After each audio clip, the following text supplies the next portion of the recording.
दोस्तों, हम लोग टाइम को एक सीधी लकीर में समझते हैं, यानी कि एक शुरुआत और एक अंत।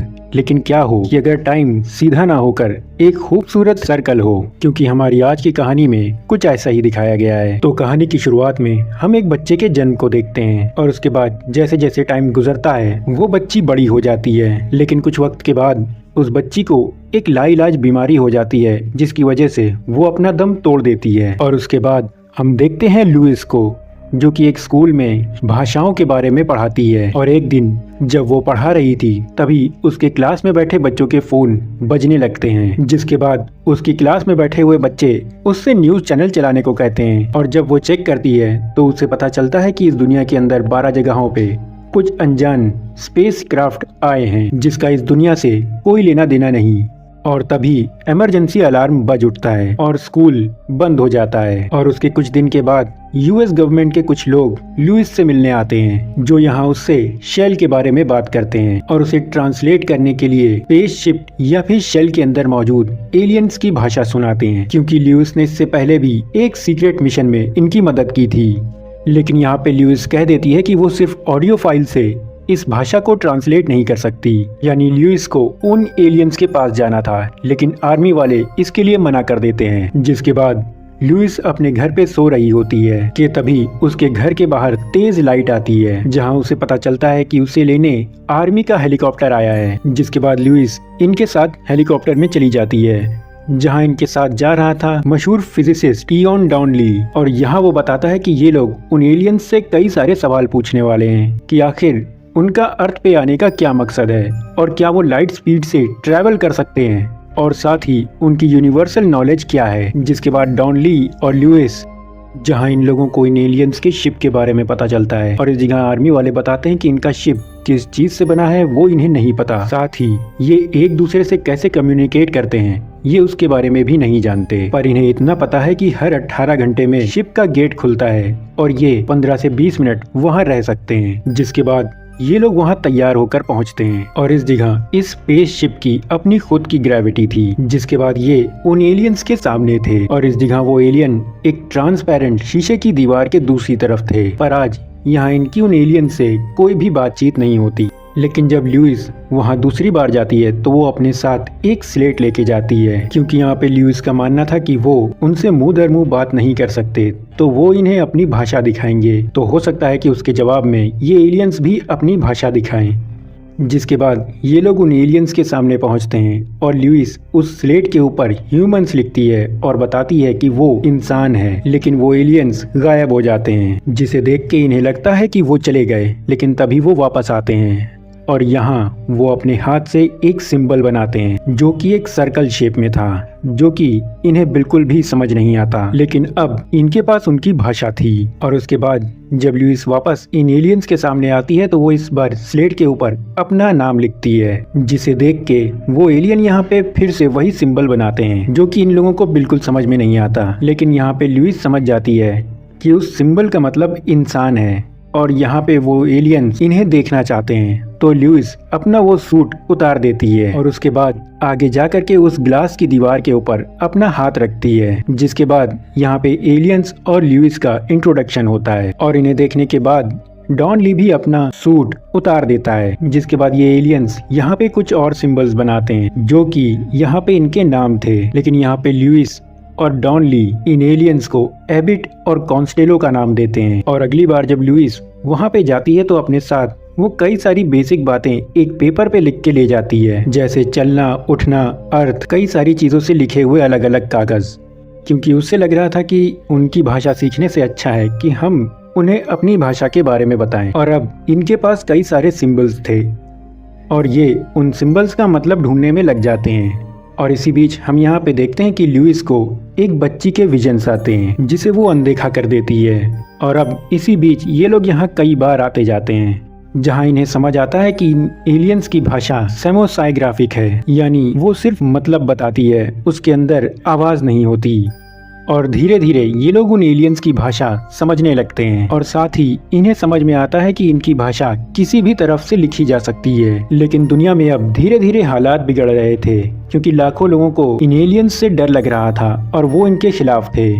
कि कहीं ये एलियंस उन्हें खत्म न कर दें। वहीं चाइना इन एलियंस के ऊपर हमला करने का मन बना रहा था। वहीं अब लुइस को उस बच्ची के विजन्स और भी ज्यादा आने लगे थे, यानी जैसे जैसे उसे उन एलियंस की आवाज समझ में आ रही थी, उसके विजन्स भी बढ़ते जा रहे थे। और इस जगह वो बच्ची लुइस को अपनी माँ कह के बुलाती है और यहाँ वो उसे अपनी एक ड्राइंग भी दिखाती है।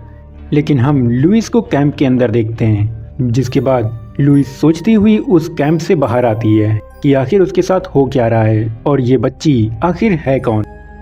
जिसके अगले दिन लुइस को आर्मी चीफ बुलाते हैं और यहाँ वो उससे मैंडरिन को ट्रांसलेट करने के लिए कहते हैं, जहाँ वो बताती है कि चाइना शायद इन एलियंस से बात करने के लिए किसी तरह का गेम खेलता है, यानी वो किसी खेल के जरिए इन एलियंस के साथ बात कर रहा था। लेकिन यहाँ पे एक बात साफ थी कि चाइना अपनी फोर्स को तैयार कर रहा था। अब ये एक बार फिर से उन एलियंस के पास जाते हैं और यहाँ वो एलियंस एक नया सिंबल बनाते हैं, जिसका मतलब था हथियार या फिर औजार, जिसे जानते ही आर्मी वाले डर जाते हैं। उन्हें लगता है कि अब एलियंस उनके ऊपर हमला करने वाले हैं। लेकिन यहाँ पे लुइस और ली का कहना था कि शायद एलियंस को खुद नहीं पता कि वो क्या कह रहे हैं, क्योंकि इंसानों के इतिहास में तहजीब और बेअदबी दोनों हैं। साथ ही यहाँ पे ली का कहना था कि शायद वो एलियंस हमसे कुछ मांग रहे हैं और इसी के थ्रू शायद हमारे बीच किसी तरह का लेन देन शुरू हो सके। लेकिन आर्मी वाले इस बात को नहीं मान रहे थे। लेकिन तभी यहाँ पे अलार्म बज उठते हैं, क्योंकि सारे के सारे देशों ने आपस में बातचीत बंद कर दी थी और साथ ही यहाँ पे हथियार वाली बात भी लीक हो गई थी, जिस वजह से पूरी दुनिया डर गई थी और चाइना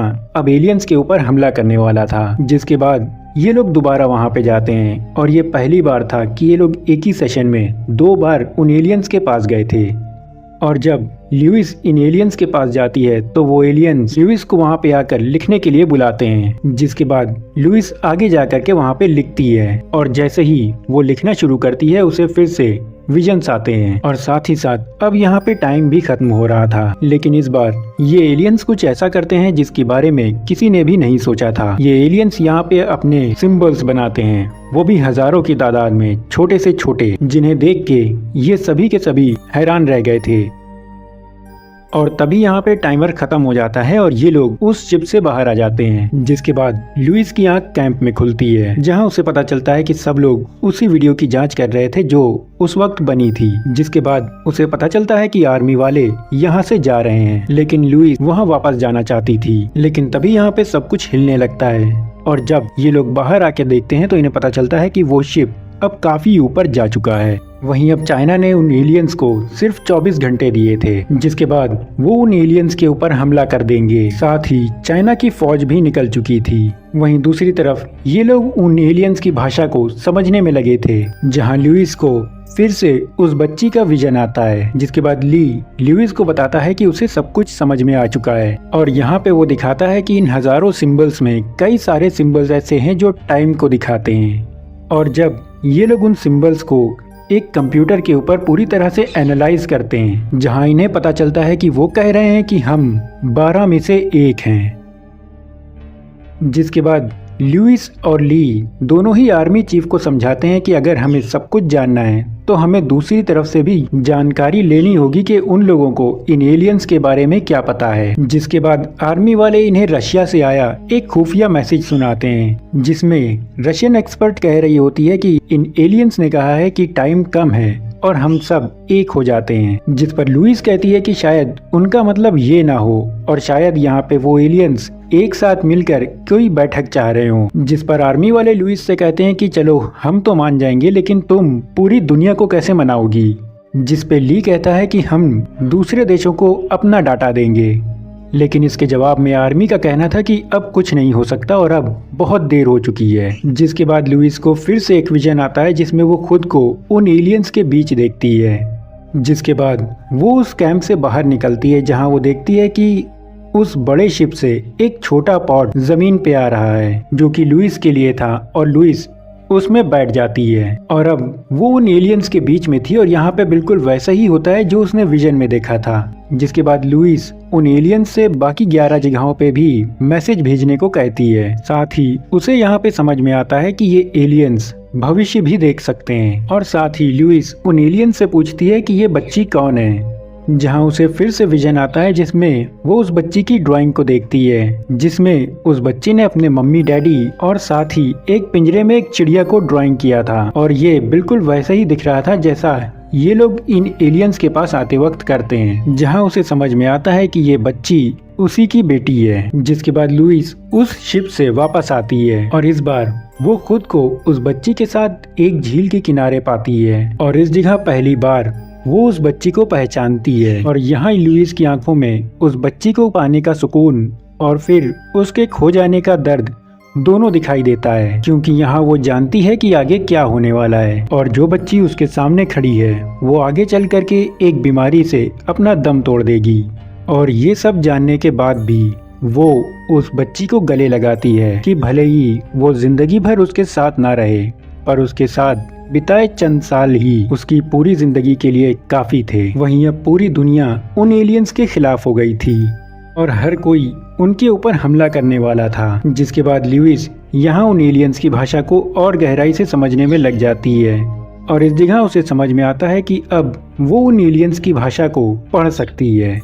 और जैसे ही वो उन एलियंस की भाषा को पूरी तरह से सीखती है, उसे भविष्य के कई सारे विजन्स दिखाई देते हैं, जिसमें से एक में वो एक बुक देखती है इन्हीं एलियंस की भाषा की थी, जिसे लिखने वाली थी लुइस। साथ ही वो एक और विजन देखती है जिसके अंदर वो कई सारे बच्चों को उन एलियंस की भाषा पढ़ा रही है और अब यहाँ पे उसे समझ में आ गया था कि वो एलियंस इस दुनिया में क्यों आए हैं।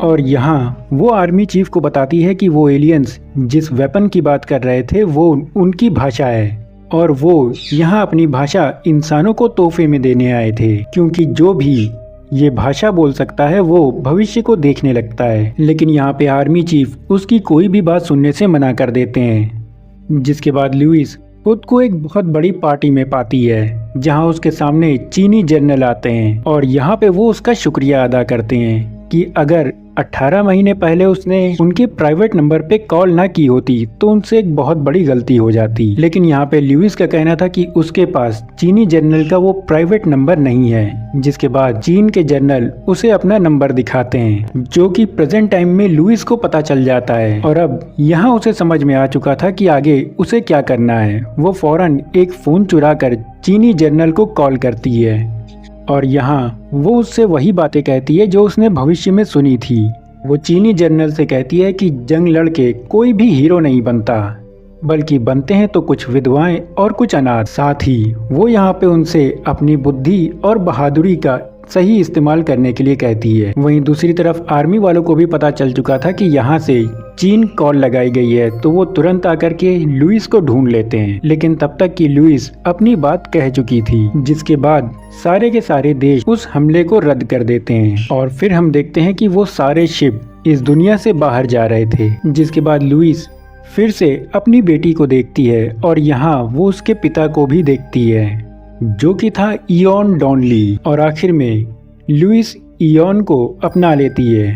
ये मूवी यहीं खत्म हो जाती है और ये मूवी हमसे एक बहुत बड़ा सवाल पूछती है कि अगर आपको एक सफर का अंजाम पता हो जो कि अच्छा ना हो, लेकिन उस सफर में आपको कई सारे हसीन पल मिले, तो क्या आप उस सफर को शुरू करेंगे? मूवी के अंदर लुइस जानती थी कि उसकी बेटी को खोने का दर्द बहुत बड़ा होगा, लेकिन फिर भी वो उसे पाने के पल को जीने के लिए वो उस दर्द को अपनाती है। और अब एक आखिरी सीख कि जिंदगी सिर्फ मंजिल नहीं बल्कि हर पल का एहसास है। तो मैं हूँ स्टोरी टेलर बाबा और ये थी सतह से नीचे की एक कहानी। आपको ये वीडियो कैसा लगा मुझे कमेंट में ज़रूर बताना। वीडियो पसंद आया हो तो लाइक करना, चैनल पर नए हो तो सब्सक्राइब किए बिना बिल्कुल मत जाना।